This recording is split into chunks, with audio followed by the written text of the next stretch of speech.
To know in Tamil, everything you need to know in Tamil. Bhutan இமயமலை தொடரின் கிழக்கு பகுதியில் அமைந்துள்ள இந்நாடு திபெத் மற்றும் இந்திய மாநிலங்களான அஸ்ஸாம், மேற்கு வங்காளம், அருணாச்சல பிரதேசம் ஆகிய மாநிலங்களை தனது நில எல்லைகளாக கொண்டுள்ளது.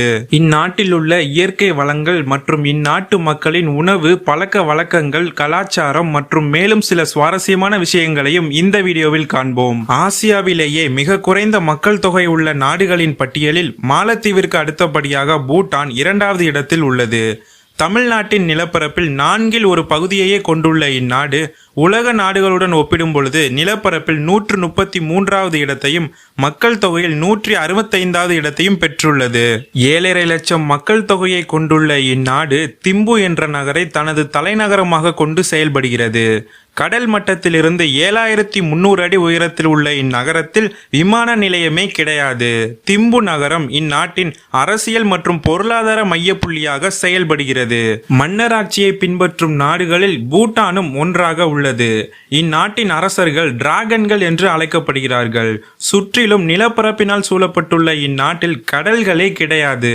பசுமையான நிலப்பரப்பும் உயரமான மலைத்தொடர்களும் மிதமான காலநிலையும் இந்நாடெங்கும் பரவி காணப்படுகிறது.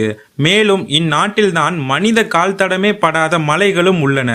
உலகிலேயே பூட்டானில் மட்டும்தான் கார்பன் டை ஆக்சைடின் அளவு நெகட்டிவ் என்ற நிலையில் உள்ளது. அதாவது இந்நாட்டில் மட்டுமே கார்பன் டை ஆக்சைடே கிடையாது. இங்குள்ள தொழிற்சாலைகள் மற்றும் வாகனங்களால் காற்றில் கலக்கப்படும் கார்பன் டை ஆக்சைடின் அளவை விட இங்குள்ள மரங்களால் கிரகிக்கப்படும் கார்பன் டை ஆக்சைடின் அளவு அதிகம் என்பதால் இந்நாட்டின் வளிமண்டலத்தில் கார்பன் டை ஆக்சைடின் அளவு எப்பொழுதுமே நெகட்டிவ் என்ற நிலையிலேயே உள்ளது. இந்நாடு நிலப்பரப்பில் 71% காடுகளால் சூழப்பட்டுள்ளது. மேலும் இந்நாட்டின் அரசு நாட்டின் நிலப்பரப்பில் 60% காடுகளையே கொண்டிருக்க வேண்டும் என உத்தரவு பிறப்பித்துள்ளது. இந்நாட்டின் 55% மக்கள் விவசாயத்தையே நம்பி வாழ்கிறார்கள் மற்றும் இந்நாட்டின் 42% பொருளாதாரம் மின் உற்பத்தியிலும் மற்றும் அவற்றை இந்தியாவிற்கு ஏற்றுமதி செய்வதிலுமே இந்நாட்டை சென்றடைகிறது. இந்தியாவின் நீண்டகால நண்பனாக இருந்து வரும் பூட்டான் தமது நாட்டிற்கு தேவையான 75% பொருட்களை இந்தியாவிடமிருந்தே இறக்குமதி செய்கிறது. விவசாயம், மின் உற்பத்திக்கு அடுத்தபடியாக இந்நாட்டில் சுற்றுலாத்துறை சிறந்து விளங்குகிறது.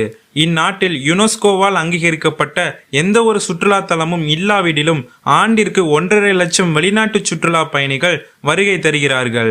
இந்நாட்டில் உள்ள 75% மக்கள் புத்த மதத்தையும் 22% மக்கள் இந்து மதத்தையும் மீதமுள்ளவர்கள் இஸ்லாமிய மற்றும் கிறிஸ்தவ மதத்தையும் பின்பற்றுகிறார்கள். இந்நாட்டு மக்கள் மேற்கத்திய கலாச்சாரத்தை விடுத்து அந்நாட்டின் கலாச்சார உடைகளையே மிகவும் விரும்பி அணிகிறார்கள். இந்நாட்டில் உள்ள அனைத்து அரசு ஊழியர்களும் தேசிய ஆடையை அணிய வேண்டும் என்பது சட்டமாக உள்ளது. இந்நாட்டு மக்களின் சராசரி வாழ்நாள் காலம் ஆண்களுக்கு 70 ஆண்டுகளாகவும் பெண்களுக்கு 71 ஆண்டுகளாகவும் உள்ளது. இந்நாட்டில் உள்ள 60% பூட்டானியர்கள் எழுத படிக்க தெரிந்தவர்களாக உள்ளனர். இந்நாடு டிசோங்கா என்ற மொழியை தனது தேசிய மொழியாக கொண்டு செயல்படுகிறது. மேலும் புகையிலை பயன்பாட்டை தடை செய்த முதல் நாடு பூட்டான் ஆகும். இந்நாட்டு மக்கள் புத்தாண்டு, அரசரின் பிறந்த நாள், இந்து மற்றும் புத்த மத விழாக்களை வெகு விமர்சையாக கொண்டாடுகிறார்கள்.